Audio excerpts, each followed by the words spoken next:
messieurs, bonsoir et bienvenue à l'information sur l'ORTM. Célébration de la journée internationale de la femme rurale. L'événement a été marqué à Farakala en 3e région par la remise d'équipements aux femmes de la localité et aussi par la visite des centres de démonstration des femmes. C'était sous la présidence du ministre de la promotion de la femme, de l'enfant et de la famille en présence de plusieurs membres du gouvernement et de nombreux invités, de nombreuses personnalités. Sikasso, le compte rendu de Fatoumata Diallo. 2 exposés ont marqué cette conférence-débat qui a drainé du beau monde dans la salle de conférence du Conseil régional de Sikasso. Le premier est relatif à la loi d'orientation à l'agriculture et le second aux droits humains fondamentaux des femmes rurales et les violences basées sur le genre. D'entrée du jeu, les conférenciers Srima Sako de l'Assemblée permanente des chambres d'agriculture de Gabélé, avocate à la Cour et directrice de la Maison de la femme et de l'enfant, se sont apaisantis sur le rôle extrêmement important que joue la femme rurale dans la production alimentaire et dans la culture du monde privé de droits fonciers et de services vitaux. Un véritable cadre d'échange visant à préparer les membres de la Fédération nationale de la femme rurale à mieux jouer leur rôle de leadership. Vraiment, de connaître nos droits et ça nous a permis aussi de connaître la loi d'orientation agricole, surtout sur le foncier. D'où la nécessité absolue de cette conférence organisée par le ministère de la promotion de la femme, de la famille et de l'enfant en collaboration avec le bureau Accord Mali sur le thème autonomisation des femmes rurales et leur rôle dans la consolidation de la paix. Moi je crois qu'il faut aller à la professionnalisation des acteurs, même du secteur, pour plus de rendement. À l'issue des travaux, les participants ont fait une série de recommandations au nombre desquelles la prise d'une décision d'application de l'octroi des 10% des terres en précisant la part exacte des femmes rurales. On retrouve Fatoumata Diallo sur l'élément annoncé tout à l'heure avec la célébration de la journée internationale de la femme rurale. L'événement a été marqué à Farakala en 3e région par la remise d'équipements agricoles d'une valeur de 50 millions de francs CFA aux femmes de la localité et aussi par la visite des centres de démonstration des femmes. C'était sous la présidence du ministre de la promotion de la femme, de l'enfant et de la famille en présence de plusieurs membres du gouvernement et de nombreuses autres personnalités. Sikasso, le compte rendu de Fatoumata Diallo.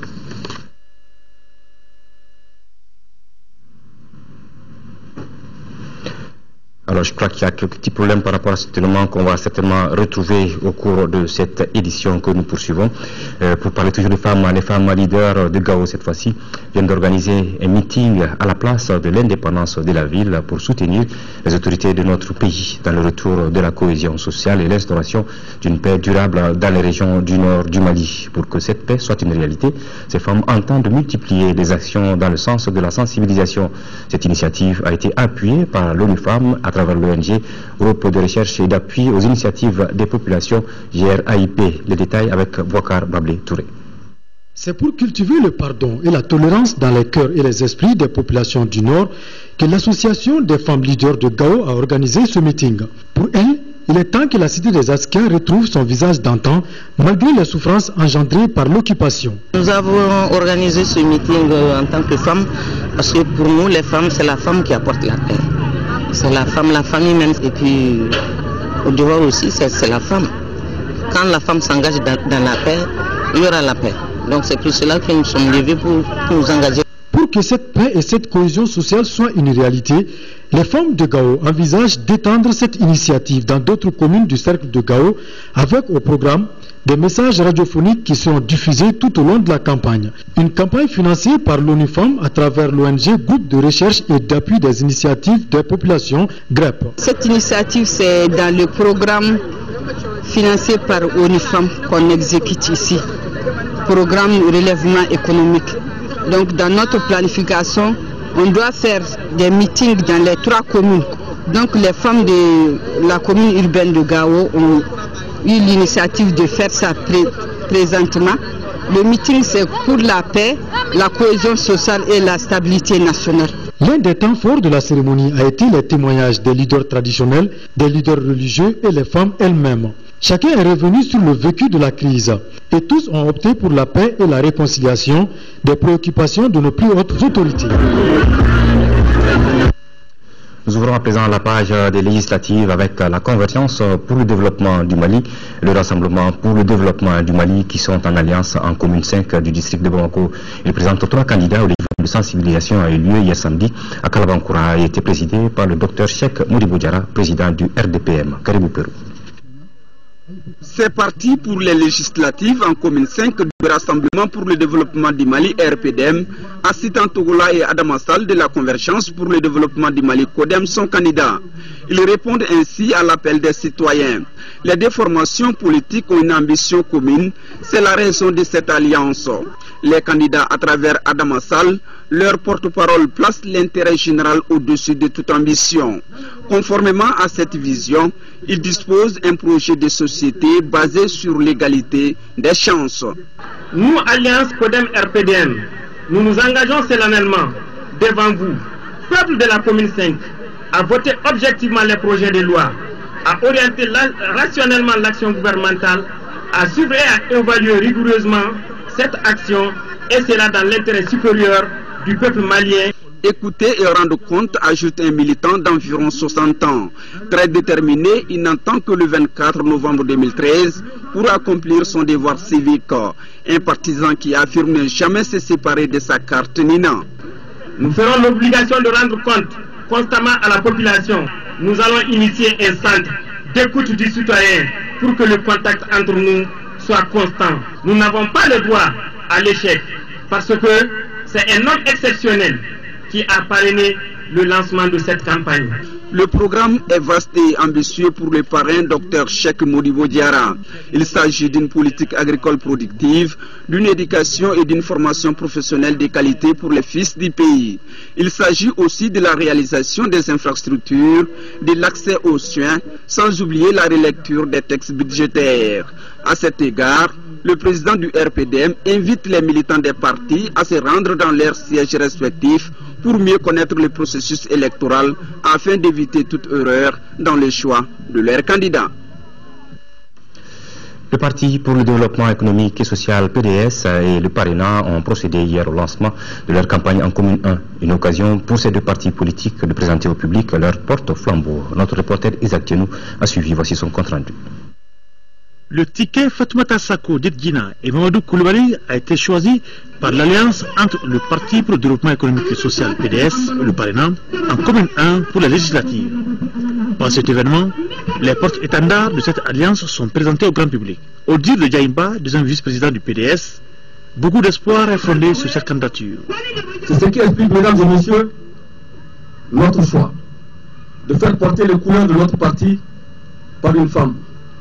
Une femme aux qualités exceptionnelles, une femme de conviction, une femme engagée, exigeante avec elle-même et avec les autres.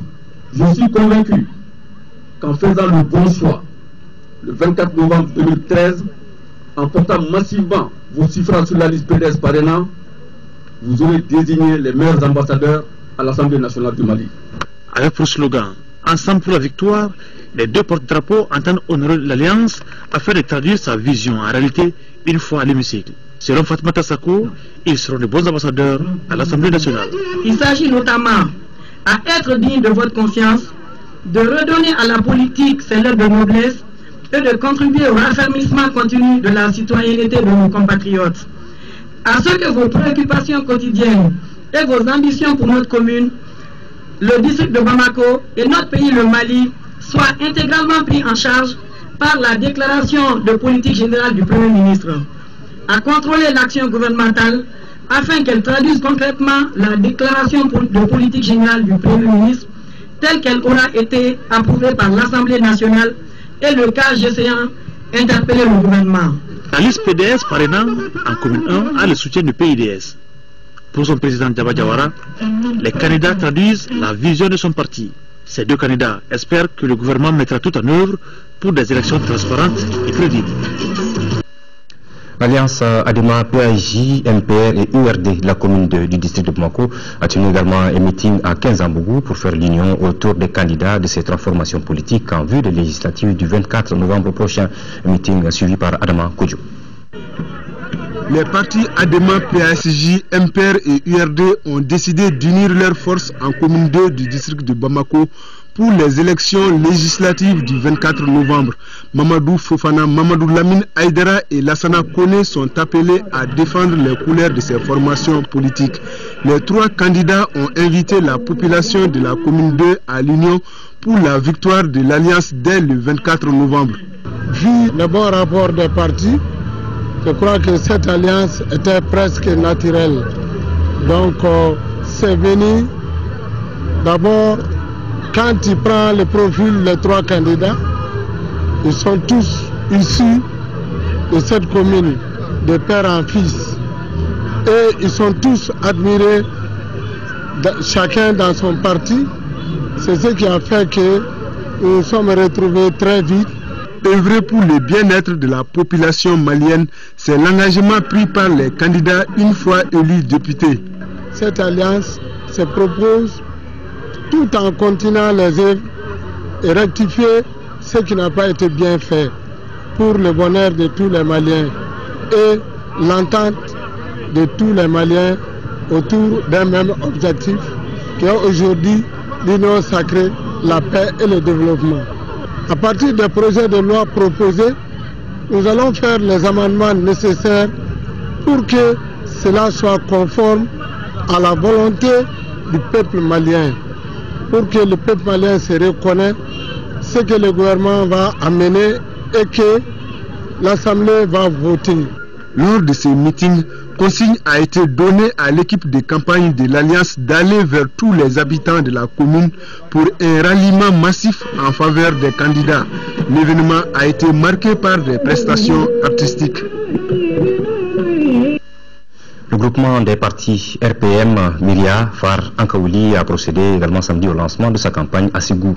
L'événement a été marqué par un meeting qui a regroupé les militants et sympathisants du regroupement et les 7 candidats en lice pour ces élections. Reportage de Kandesila. C'est la salle Merouba de Ségou qui a servi de cadre au lancement de la campagne du groupement des partis RPM, Myria et Far Ankaouli. Responsables des 3 partis, militants et sympathisants et les 7 candidats en lice pour les élections législatives du 24 novembre prochain, tous ont répondu présents à l'appel du groupement. Animation, puis message de bienvenue du président de la coordination communale de l'Alliance qui, dans son adresse, appelle les Ségoviens à soutenir leurs candidats. Et pour cause. Pour Ségou, notre Alliance soumet à vos suffrages pour les élections législatives du 24 novembre 2013 à venir, la candidature d'une femme avisée et intègre que vous avez devant vous et de 6 braves hommes. Pour le directeur de campagne du groupement, les mots d'ordre demeurent la mobilisation générale pour soutenir le président de la République dans ses efforts de redressement de notre pays. Comme les présidentielles, je souhaite que ce soit des élections apaisées, crédibles et transparentes pour le Mali, pour le bonheur du Malien. Et cela, je le demande à tous nos militants de rester sereins et de faire en sorte que ces élections puissent être propres pour nous, propres pour le Mali, pour que le Mali puisse avancer, pour que le président que nous avons porté au pouvoir puisse correctement exécuter le programme qu'il a présenté au peuple malien. Abordant dans le même sens, le représentant du bureau politique national du RPM et chargé de la région de Ségou rappelle les règles du jeu de ces élections. Faisons de ces élections législatives une fête démocratique, en dégageant une majorité claire et nette pour le pouvoir, et une majorité pour que l'exercice démocratique soit la chose la mieux appliquée. Parce qu'une majorité sans opposition, on va vers l'unicité qui n'est bon et bien qu'à Dieu. Les 7 candidats ont été présentés aux militants dans une animation soutenue. À présent, le contenu de ces communiqués relatifs, bien entendu, aux législatives. Dans le cadre de l'organisation de la campagne médiatique de l'élection législative du 24 novembre prochain, le président du Comité national de l'égal accès aux médias d'État invite les candidats dont les noms suivent à se présenter au siège de l'organe le lundi 11 novembre 2013 pour l'enregistrement de leur message de campagne. 9h indépendant ADK, 9h20 APR, 9h40 Diamant, 10h PDS, 10h20 PS Yelekura, 10h40 PLA, 11h ANC, 11h20 Indépendant La Paix et l'Union Nationale, 11h40 PECSAM, 12h CAR, 12h20 URD, 12h40 PIDS, 13h indépendant Yeredoulo Boulon, 13h20 RPDM, 13h40 indépendant Abdelkader Sidibé et 14h PSO. Et puis juste après ce journal, vous pourrez suivre les messages de campagne des candidats ASMA, PSO, UDA, indépendant Faso Kanou, UMRDA, indépendant Magasuba, UDD, PLD, RDS, APDM, MPR, CD et SADI. Et puis cet autre communiqué, cette fois-ci de la Direction Générale de l'ORTM, qui rappelle que la couverture par l'ORTM des activités de campagne à l'occasion des élections législatives est réglementée par une décision du Comité national de l'égal accès aux médias d'État. Chaque parti ou candidat a droit à une couverture dans le journal, de la radio et de la télévision pendant toute la durée de la campagne. Pour les listes communes, l'activité est toujours couverte pour le compte d'un des partis membres de l'Alliance, sachant que les autres partis auront le droit de faire la demande pour la couverture d'une autre activité. Les demandes de couverture adressées à l'ORTM doivent parvenir uniquement des directions des partis politiques ou des mandataires des listes indépendantes. À Koulikoro, dans la marche vers les élections législatives apaisées, le National Democratic Institute NDI et ses partenaires ont organisé hier samedi un forum sur la vulgarisation du code de bonne conduite. C'était dans l'intention des représentants de partis politiques et candidats aux législatives du 24 novembre prochain.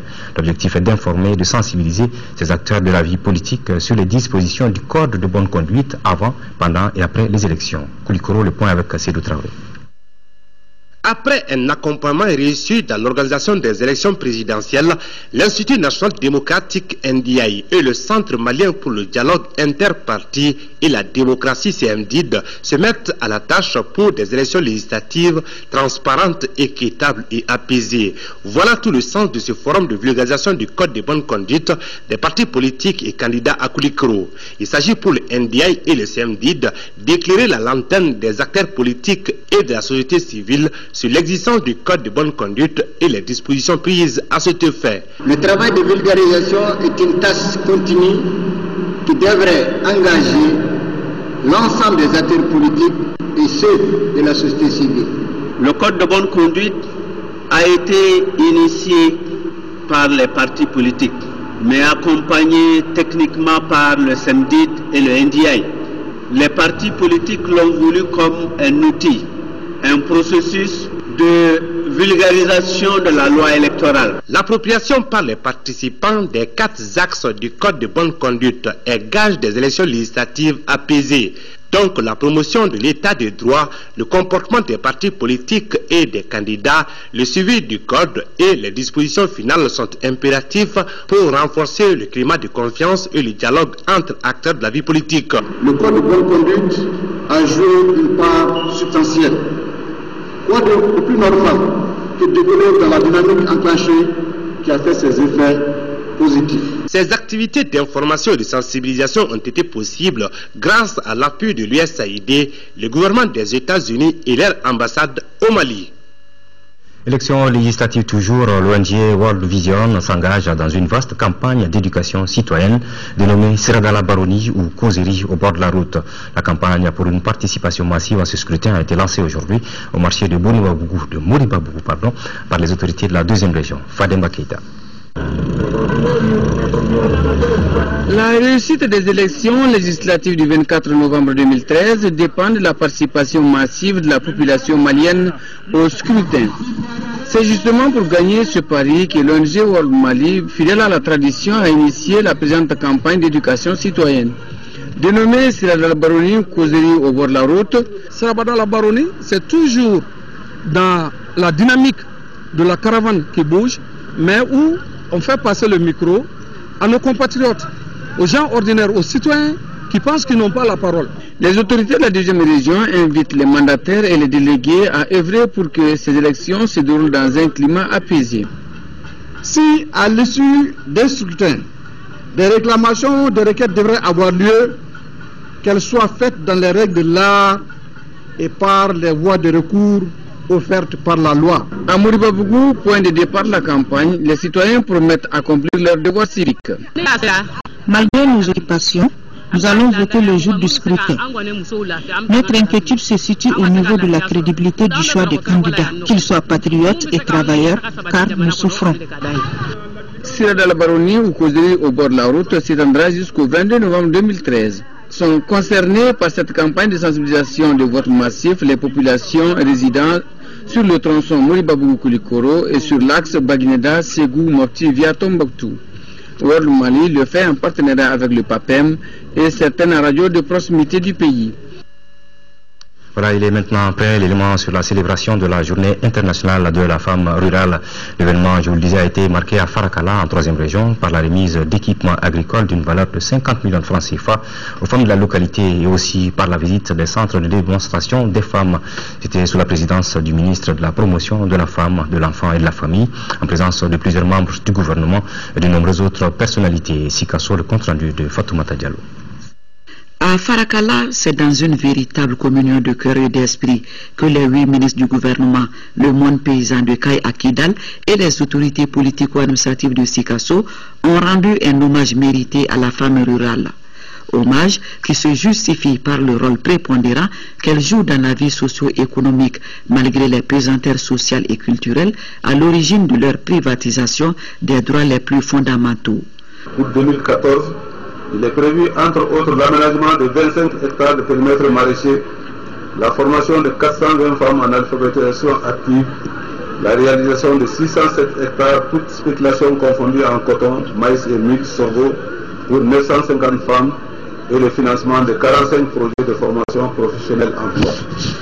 L'occasion était alors propice pour la présidente de la Fédération nationale des femmes rurales de dévoiler certaines de leurs préoccupations. Entre autres, l'application effective des textes en vigueur pour l'amélioration des conditions de vie de la femme rurale. Les préoccupations des femmes rurales du Mali sont les nôtres par mission, par responsabilité. Elles ont exprimé des préoccupations qui sont déjà inscrites dans notre agenda. Nous voulons donner du sens à leurs préoccupations, mettre un contenu et les inscrire dans la durée. Quant à la ministre de la promotion de la femme, de l'enfant et de la famille, qui a offert des équipements agricoles d'une valeur de 50 millions de francs CFA à ses sœurs de la campagne, elle estime qu'aucun effort ne sera de trop pour amoindrir leurs souffrances. Ces équipements ne comblent pas toutes les attentes, car les besoins sont énormes. Mais dans les jours à venir, nous comptons améliorer la situation à travers la mise en œuvre de programmes adéquats pour assurer une promotion sociale et économique à nos braves sœurs vivant en milieu rural.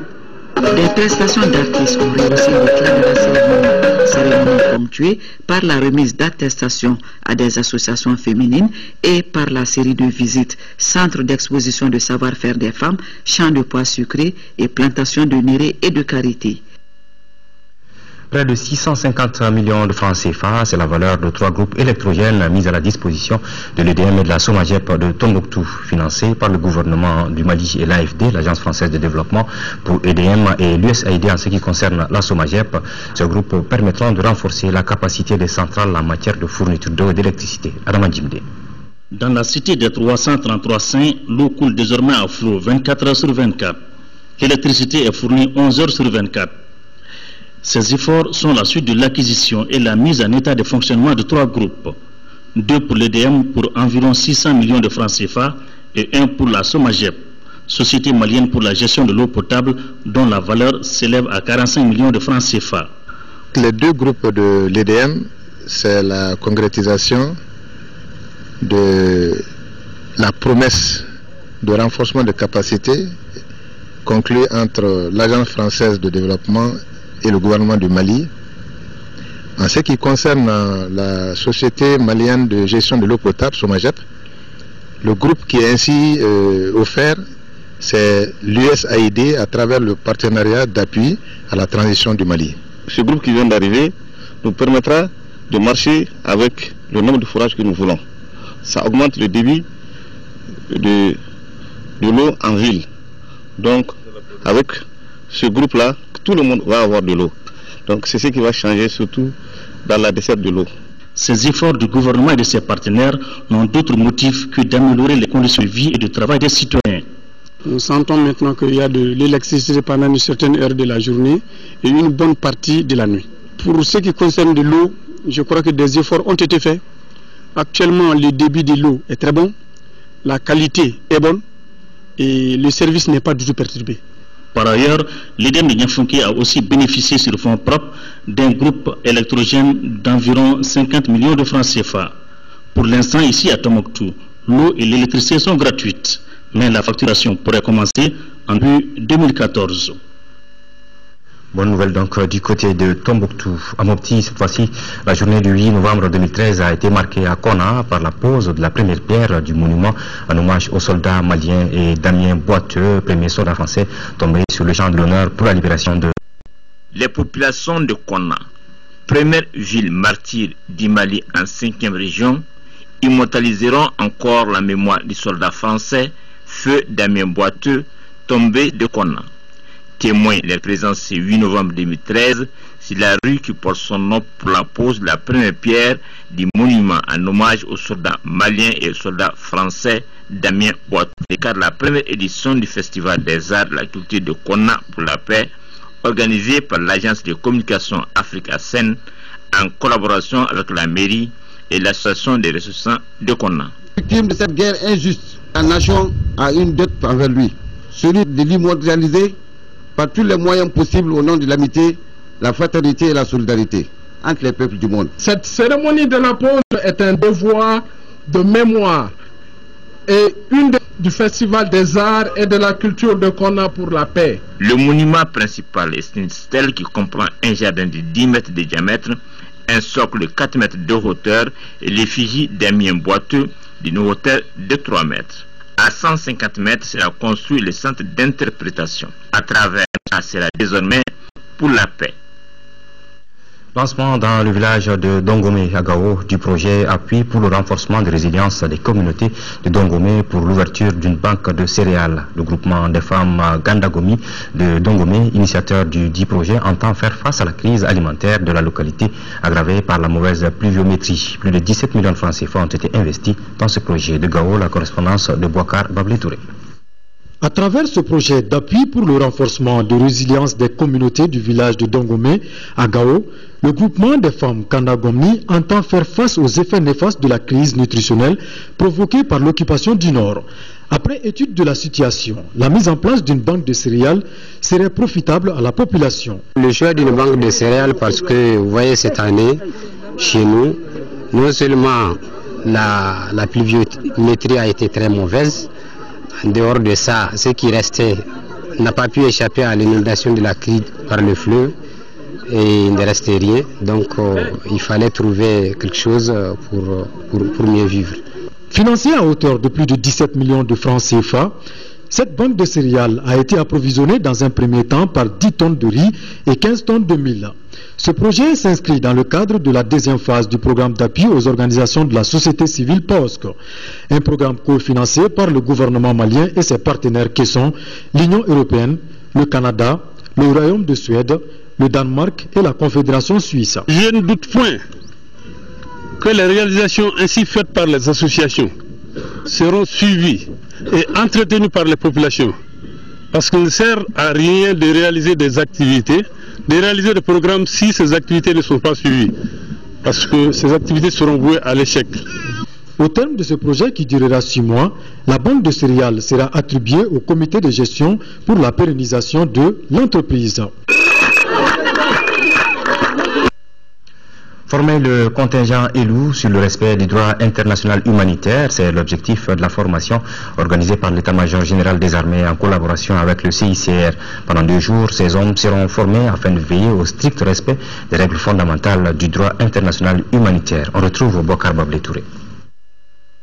Ils sont au total près de 400 éléments du groupement tactile interarmes ELU fraîchement sortis de l'école militaire interarmes de Koulikoro à bénéficier de cette formation de 2 jours. Formation qui vise à rappeler à ces récipiendaires déjà sur le théâtre de l'opération à Gao les règles fondamentales du droit international humanitaire. L'exercice porte sur le respect de l'emblème de la Croix-Rouge, l'assistance aux personnes en détresse, la libre circulation de la mission des organisations humanitaires dans les zones de conflit, entre autres. Si après la bataille de Solferino, tu diras à souhaiter que nous humanisons la guerre, je pense qu'au XXIe siècle, c'est encore plus d'actualité que nous puissions faire la différence entre un combattant et un non-combattant. Conjointement organisée par le CICR et l'état-major général des armées, cette formation doit permettre aux contingents élus de savoir la mission régalienne de ces hommes sur le terrain.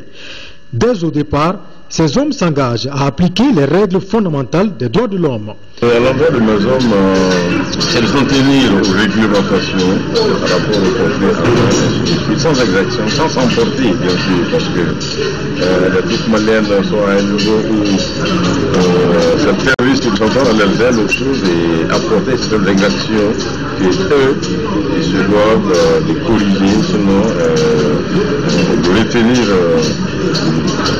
d'autres éléments, d'autres malfaiteurs. Rappelons que le CICR intervient au Mali depuis les années 1990, strictement dans le domaine humanitaire. Le gouverneur de la région de Ségou, Thierno Bouakar Sissé, accompagné d'une forte délégation, a procédé ce matin à l'inauguration d'un second cycle d'un centre de santé communautaire à Chola, dans Sakoiba. Ces infrastructures ont été aidées par les sortissants de Chola, Moudibou Keïta, opérateur économique, pour un montant d'environ 300 millions de francs CFA. Reportage de Mamoudou Dante. Participer au développement économique et social de sa commune constitue toujours un acte d'un bon citoyen. C'est pourquoi l'opérateur économique Moudibou Keïta a choisi son village Chola pour la réalisation d'une école composée de 9 classes et des bureaux pour l'administration et un centre de santé communautaire avec 2 salles d'observation, une salle de consultation, une pharmacie et un logement pour les médecins dans la commune de Sakoiba. Je voudrais profiter de cette occasion pour surtout remercier et encourager, disons, l'opérateur économique, j'ai parlé de GDCM Moudibou Keïta, qui est, disons, le maître d'œuvre de toute cette réalisation. Il était important de l'encourager et par rapport à tout ce qu'il est en train de faire. Désormais, la population des 26 villages qui composent la commune de Sakoiba bénéficieront des soins adéquats et une éducation scolaire organisée à travers la réalisation des infrastructures à Chola sur un coût d'environ 300 millions de francs CFA. Les chefs des villages de Chola, les autorités sanitaires, les responsables de l'académie d'enseignement de Ségou, tous successivement ont apprécié cette réalisation pour le bien-être de la population de la 4e région. Plus de 19 millions de francs CFA, c'est le coût de 3 salles de classe équipées de l'espace de commodité dans le village de Mpanko, dans la commune rurale de Djalakoroba. La cérémonie d'inauguration a été l'occasion pour le donateur de récompenser le mérite en remettant à chaque élève retenu la somme de 200 000 francs CFA. Envoyé spéciaux, Mamoudou Sidibé, Gaussou Touré. Avec 3 nouvelles salles de classe équipées, le village de Mpanko apporte ainsi à l'effectif pléthorique dans son école. Les infrastructures ont coûté aux généraux donateurs plus de 19 millions de francs CFA. Ce jeune Bambara installé au Congo fait la fierté de tout le Djitoumou. Je suis fier avec ces belles salles de classe, mais mon sommeil est perturbé par le manque cruel d'enseignants des écoles publiques. En plus des infrastructures réalisées un peu partout dans le Djitoumou, Bourama apporte son appui aux élèves et aux enseignants. Ceux qui auront le DF dans la plus grande transparence, je les ai promis de les accompagner tout au long de leur lycée, c'est-à-dire 3 années durant. Je vais leur remettre 200 000 francs CFA à chacun d'entre eux. Malheureusement, je pense que il y a quelques années, c'était 3 élèves, c'était 2 élèves l'année dernière et ainsi de suite. Vraiment, c'est un peu déplorable. En rappelant les priorités de son ministère, le chef de cabinet du ministère de l'Éducation s'est adressé aux autorités locales, surtout aux enfants. L'école vous prépare à la vie en vous aidant à acquérir progressivement les moyens d'opérer les choix, d'adopter des comportements responsables pour vous-même et comme vis-à-vis des autres. Et vous prépare à exercer votre citoyenneté avec responsabilité dans une société de plus en plus exigeante sur les compétences.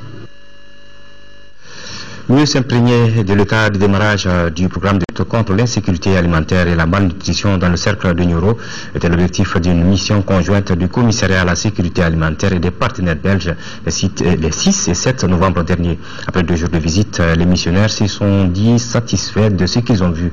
De Nioro Sahel, la correspondance de Moussa Diakité. La mission s'est rendue successivement au centre de santé de référence où l'IRENI, mise en place par la Croix-Rouge, prend en charge les enfants malnutris. caisse de microfinance, aussi ouvert par le programme pour la réduction de la pauvreté, et à la mutuelle de santé pour échanger avec le conseil d'administration de la mutuelle de la commune urbaine de Nioro. Nous avons démarré ce projet ici il y a un an et on vient voir en fait quel est le progrès et quels sont encore les défis et les problèmes à résoudre dans ce projet. Autre lieu visité par la mission, les villages de Seoundé où se trouvait un point d'eau potable réalisé par PROS. Madoumou pour voir les moutons de l'organisation féminine. Tintimba pour suivre une démonstration culinaire de bouillies améliorées servant d'aliments pour les enfants malnutris pris en charge dans la commune urbaine de Nioro au nord de Nioro. Avec ce que nous avons vu, nous pensons que l'impact doit continuer et que les populations, même après la fin du projet, doivent continuer à ne pas vivre en tout cas dans l'insécurité. Rappelons que ce programme multi-secteur et multi-acteurs est financé par le Fonds belge de sécurité alimentaire à 15 millions d'euros pour une durée de 5 ans. L'ONG Adidar est une association qui œuvre pour le progrès de Karta dans le cercle de Kita. Elle vient de tenir son assemblée générale au cours de laquelle elle a informé ses membres sur les difficultés que connaît la localité. Anjumatina. Cette retrouvaille avait une importance capitale pour l'ONG Adidar. Œuvrant pour le développement de Karta dans le cercle de Kita, elle vient de tenir son assemblée générale en présence des ressortissants des 6 communes et des 33 villages qui composent la localité. À l'ordre du jour, l'état des lieux de l'évolution de l'association, toutes choses qui permettent de consolider les acquis. Nous avons eu à faire beaucoup de choses, d'infiltration dans le Karta, dans les 33 villages, nous avons fait l'alphabétisation. Nous avons même construit des bibliothèques et nous avons financé les paysans pour l'acquisition des charrettes et des charrues. Ce tableau encourageant ne doit cependant occulter les préoccupations de l'ère auxquelles Karta est confronté. Notre souci, c'est le développement du Karta, surtout les infrastructures, parce que sans route, il n'y a pas de développement. L'ONG Adidar, qui existe depuis 32 ans, tient tous les 6 mois son assemblée générale d'information. Réforme hospitalière au Mali, logique, enjeux et perspectives, tel est le titre de l'ouvrage que nous vous avons présenté hier. La cérémonie de lancement officiel du livre s'est déroulée au Musée national. Ce document analyse les nouvelles formes organisationnelles hospitalières en émergence dans notre pays. Compte rendu de Lamine Keita.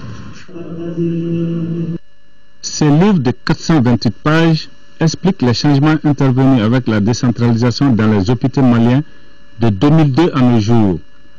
Malgré la réforme visant à améliorer le système hospitalier, d'énormes difficultés existent. Ce livre est une suite à la situation qu'on connaît dans les hôpitaux au Mali et dans beaucoup de pays en développement. C'est des hôpitaux qui sont en crise. L'ouvrage met en nu les insuffisances de la réforme en santé publique. Le livre nous dit globalement que la réforme au Mali a été une réforme institutionnelle, donc une réforme qui n'a pas bénéficié de l'accompagnement nécessaire, l'accompagnement politique, l'accompagnement financier, mais une réforme aussi qui n'est pas toujours partagée par les acteurs qui devaient permettre sa mise en œuvre, sa réussite. L'hôpital est un maillon essentiel du système de santé publique qui n'a pas été choisi au hasard par l'auteur. Il y a très peu de crises sur l'hôpital. On parle entre nous d'hôpital, mais l'hôpital est très peu documenté, donc c'était un défi. Écrire sur l'hôpital, aller au-delà du discours qui est tenu pour documenter sur la base des évidences. Donc mener un travail de recherche qui puisse permettre de faire avancer l'état de connaissances par rapport à l'hôpital et aider les décideurs aussi à prendre les meilleures décisions possibles pour l'amélioration de la qualité des prestations qui sont fournies aux populations. Ce spécialiste en santé publique est l'auteur de plusieurs autres publications sur les programmes de santé publique dans les pays en développement. Le nouveau livre du Dr Moussa Sanogo sera disponible à partir du 22 novembre. 5 artistes plasticiens maliens appellent au vivre ensemble et à la protection de l'environnement. C'est à la faveur d'une exposition d'œuvres d'art plastique organisée par le Centre culturel Corée à Ségou. Les artistes ont utilisé diverses techniques de peinture contemporaine, souvent avec des matériaux ou concepts locaux. La peinture comme moyen d'expression, c'est le sujet du dossier culturel réalisé par Cheikh Oumar Sangaré. Ségou, les bordures du fleuve Niger. Nous sommes dans la galerie Corée pour une exposition d'œuvres d'art plastique. 5 plasticiens maliens bénéficient du programme Corée Qualité du Centre culturel Corée, exposent leur savoir-faire en art plastique. Corée Qualité est un programme de 3 ans qui appuie les jeunes créateurs dans l'entrepreneuriat culturel, la musique et dans les arts visuels comme ici. Le principe, c'est d'investir profondément dans la formation de ces artistes-là, afin de les amener à produire des œuvres de qualité internationale, mais aussi de les aider à diffuser leurs œuvres. Il y a des artistes plasticiens de la Côte d'Ivoire, du Sénégal, du Burkina, de Ghana qui viennent exposer à Ségou. Donc nous aussi, on a la possibilité de faire exposer des artistes dans ces différents pays-là. Durant 3 semaines environ, les artistes étaient en résidence de création des arts plastiques. Ces vernissages sanctionnent le travail d'atelier par l'exposition des tableaux aux visiteurs. Les artistes ont utilisé diverses techniques de peinture contemporaine, souvent avec des matériaux ou concepts locaux pour traiter des thèmes comme la Renaissance, la protection de l'environnement, la famille, la joie de vivre ensemble. Les tableaux parlent de la famille et cette inspiration vient du pays d'Ogon. Donc la famille dans sa généralité. Je travaille avec de l'acrylique, du pastel sec et gras. Et voilà, et d'autres peintures comme les colorants. J'ai travaillé avec une technique mixte, et acrylique, peinture et collage. Mon thème ici, c'est sur l'amour. Et ici, je parle de l'amour environnemental. À Bamako, vous avez vu des montagnes d'ordures là-bas, même dans les rues. Et moi, j'invite les gens à aimer leur environnement. La technique, c'est la peinture sur toile. Et je m'exprime dans une tendance qu'on appelle le pop art. Et je me base sur la simplicité des formes. Si vous remarquez bien, on ne voit pas les détails des visages, des tenues et autres. C'est gestuel. Et je me limite à 2 couleurs pour garder la simplicité. Pour améliorer la qualité plastique des œuvres, le Centre culturel Corée fait appel à des professionnels qui viennent d'ici ou d'ailleurs pour partager leur expérience avec les artistes internés. Daniel Riche était parmi les visiteurs de cette exposition. Elle intervient depuis 7 ans au Conservatoire des Arts de Bamako. Ce qui me surprend toujours au Mali, c'est la qualité morale qu'ils veulent mettre aussi en plus des qualités plastiques. C'est-à-dire que chaque peintre va développer quelque chose où il veut, on va dire entre guillemets, faire du bien au pays, toujours améliorer la qualité de vie, la qualité du regard. Donc il y a toujours cette question qui est vraiment fondamentale chez eux, que je retrouve aussi au CAM. Chacun a développé son propre style, donc ça c'est extrêmement intéressant. Plusieurs personnalités étaient à ces rendez-vous des arts visuels dans la cité de Balanzan.